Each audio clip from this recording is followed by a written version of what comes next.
Hello, I'm John Edelson. I'm the founder and president of Time4Learning. I've been doing this for 13 years. So in the next 7 minutes, I'm going to try and tell you about the company, the market that I operate in, a little bit about myself. I'll ask a few questions and get some hands up, and I'll introduce you to two unicorns. First, myself, I was a business consultant in my 20s, then I was in the technology world, 3D graphics and video games. I've actually gone platinum as a video game producer on the PlayStation.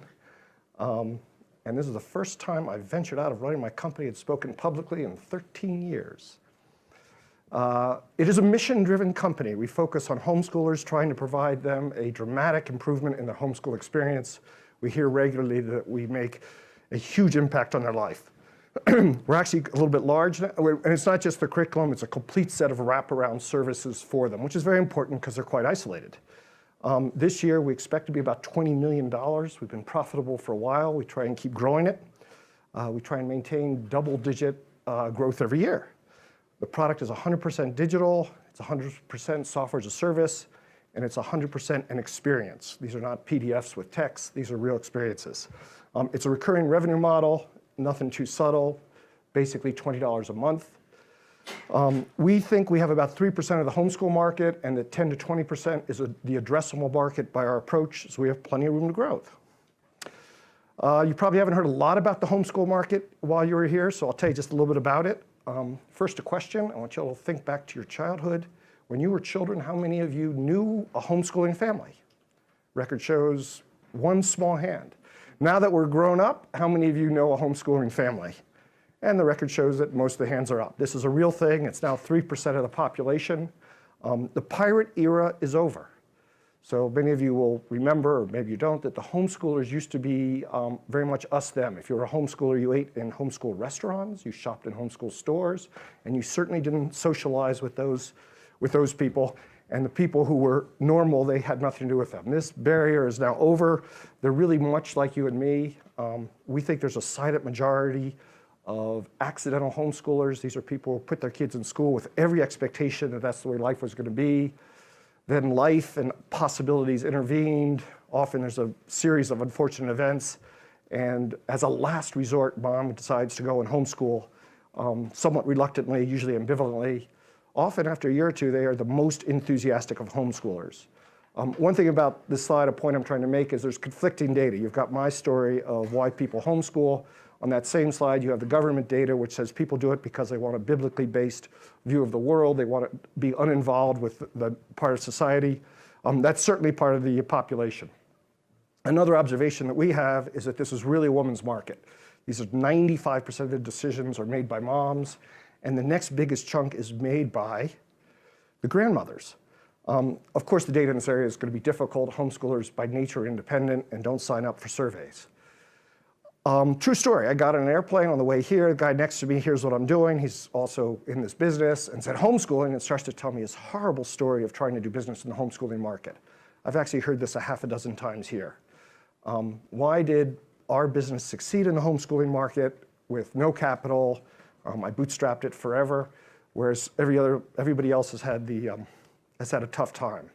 Well, I think the reason was I was a little pig-headed and didn't want to give up, and I was totally into it. For the first 5 years, I sat there, answered the phone, talked to moms, talked to the homeschool leaders, talked to the national leaders, the regional leaders. I built a huge network of women, hundreds, maybe thousands, who feel they have a personal relationship with me, have heard my voice and talked to me, challenged me a lot of questions.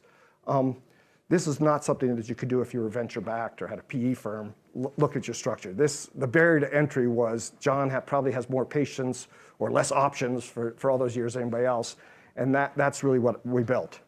The curriculum we deliver is largely licensed in. We are a long-term Compass Learning customer. We are one of their very largest customers, now Ingenuity.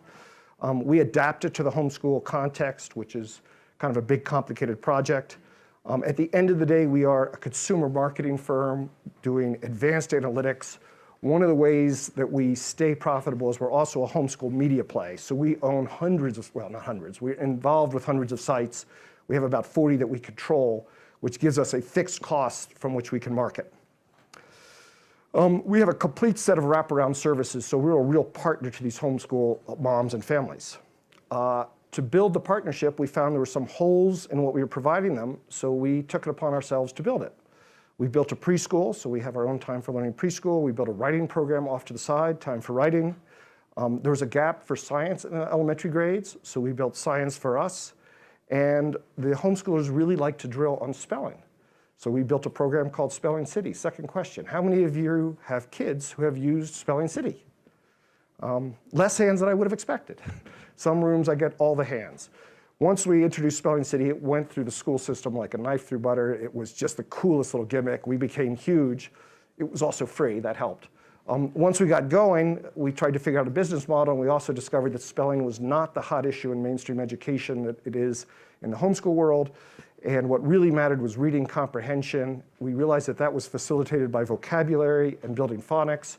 So again, another unicorn. We have a successful, profitable business model, which is freemium.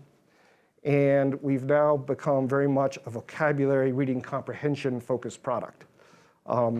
We have activities which do unique things with lists and allow you to do both phonics, writing, and vocabulary. This is what the firm looks like today. In the fall of this year, I did a private equity deal with a wonderful firm called VSS. So I took some chips off the table. The company is now divisionalized. We have two divisions. There's the homeschool division and then the school division, which goes into elementary schools. What's next? Well, pretty much steady as she goes. We're going to keep building market share. We're going to keep pounding ahead. There will be some diversifications. So the Time4 market going into the homeschool world, we'd like to add some more electives. We'd like to add some more enrichment activities. So time for electives, time for enrichment.